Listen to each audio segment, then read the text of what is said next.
So guys, today we got a little bit different of a video. I thought this was gonna be a completely different direction. I thought we were doing an AC replacement, another failed Vallejo AC compressor, condenser, thermal expansion valve, flushing system, etc. But it turns out that's not the case. This 2014 Subaru Crosstrek was diagnosed by the owner as having a seized AC compressor, but now they've got it to me, seems it's not the case, and we found some other issues that are a little more pressing. But we'll get into all that once we get into the video, so let's go ahead and get at it.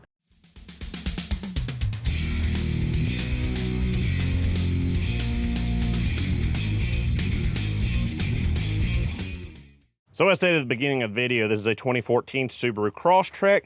The owners had diagnosed this with having a seized AC compressor, that they had no AC, it didn't cool, and when you turned it on, it bogged the engine, made horrible noise, something along those lines. Funny driving, you know, college student, and had a 3-hour drive home with it. Said they drove it up last night with no AC on, windows down, and it's still pretty hot here in the South.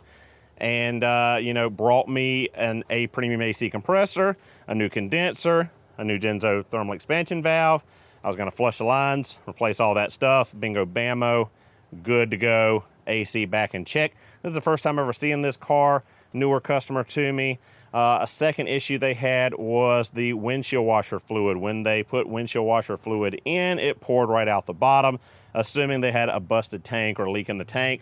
So first off, I brought the car under the cover here and turned the AC on, and it seemed pretty quiet. I didn't hear any abnormal noises. These compressors, even when they're working, are a little noisy compared to a Denso compressor or something else, and it seemed to be blowing cold air. So I went ahead and pulled out the old Snap-on Polar Tech, drained out, or removed the refrigerant from the system more accurately. It was a little overcharged. This system holds 500 grams of R134. We pulled out 540, 550 if I remember right.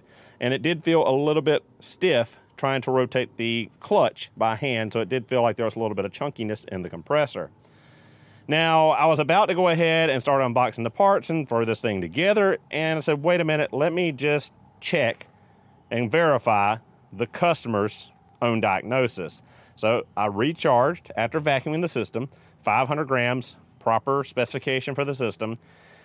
After I recharged the system, we're getting 38, 37 degree vent temps. It's nice, it's cold, it's blowing. It's not abnormally loud. It's about as loud as my Crosstrek was with its Vallejo or Vallejo. Still don't know the pronunciation of this compressor brand, but it seemed to be within the normal noises of these compressors.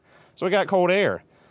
But there is an issue with the HVAC, and that is we have no blower motor speed 4. You turn the knob over to 4, AC cuts out. You can wiggle and manipulate the knob a little bit, and you can get full blast 4 speed or speed 4, and then it'll cut back out. Now there's a really common issue on the Impreza, Crosstrek, and Forester's HVAC control head unit, where the blower motor switch will fail, the pigtail will burn up, and the module will burn up. I have not pulled the module out to visually check or electronically check the switch or the pigtail, but I'm pretty sure that's our issue there. Also went ahead and checked that we had a good clean cabin air filter behind the glove box, and then we didn't have restriction there restricting our flow and our vent pressures, but all that was good, brand new filter in place. Looking around the car, of course, I'm going to do an inspection just because it's the first time seeing it. It's 143,000 miles, I believe. Looks like a new alternator, looks like a new belt. We do have a lot of oil on the front and top side of the engine. Looks like cam carrier leakage and timing chain cover leakage, especially after looking underneath the car just here a little bit before starting to film. Looks like a pretty good size oil leak. You can smell that burning oil after coming back from a test drive. Our PCV hose is rock hard. PCV valve is probably original. Going to recommend that. Probably contributing to these oil leak issues just due to the fact that it's probably gummed up and that crankcase pressure has nowhere to go but to blow out the seals rather than being pulled through the positive crankcase ventilation system as it should be. Again, a lot of times people don't know to check these things because it's not in the routine maintenance. and Subaru doesn't really mention it. I'm assuming it needs a throttle body cleaning. I'm assuming there's a lot of the basic maintenance things that Subarus need that this car needs. Did notice a little bit of sponginess in the brakes. They said they replaced the rear brakes recently. Going to get into checking that. Did hear some crazy knocking noises in the front end and the suspension on the test drive, and did feel quite a pull to the right. So probably needs a front end alignment. Scanned the car.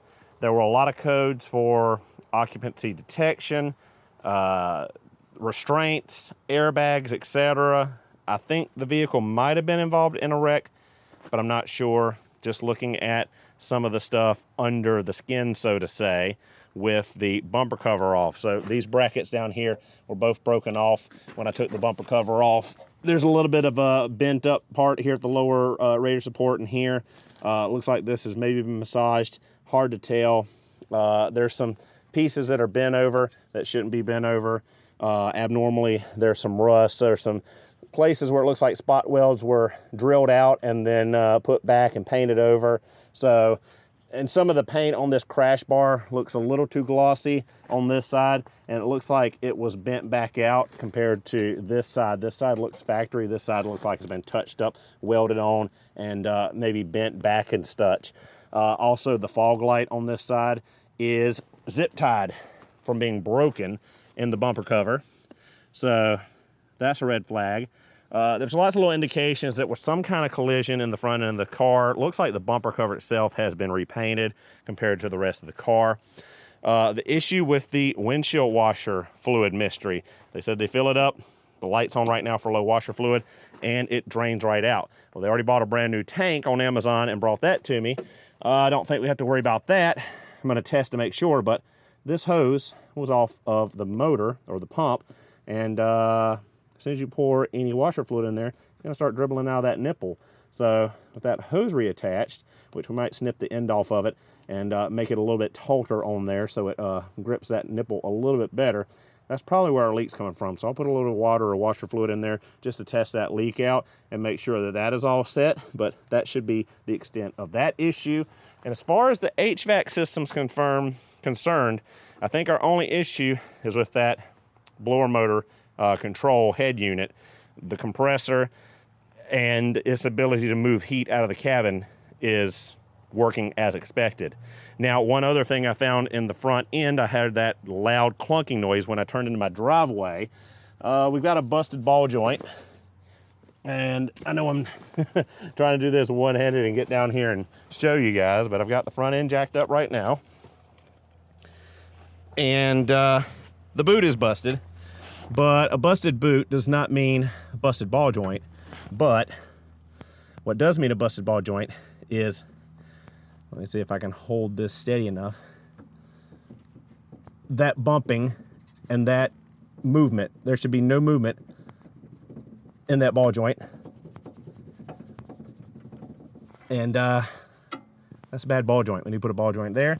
Also need to check the ball joint on the opposing side. The boot is intact on that side, but that doesn't mean that, you know, it's not bad.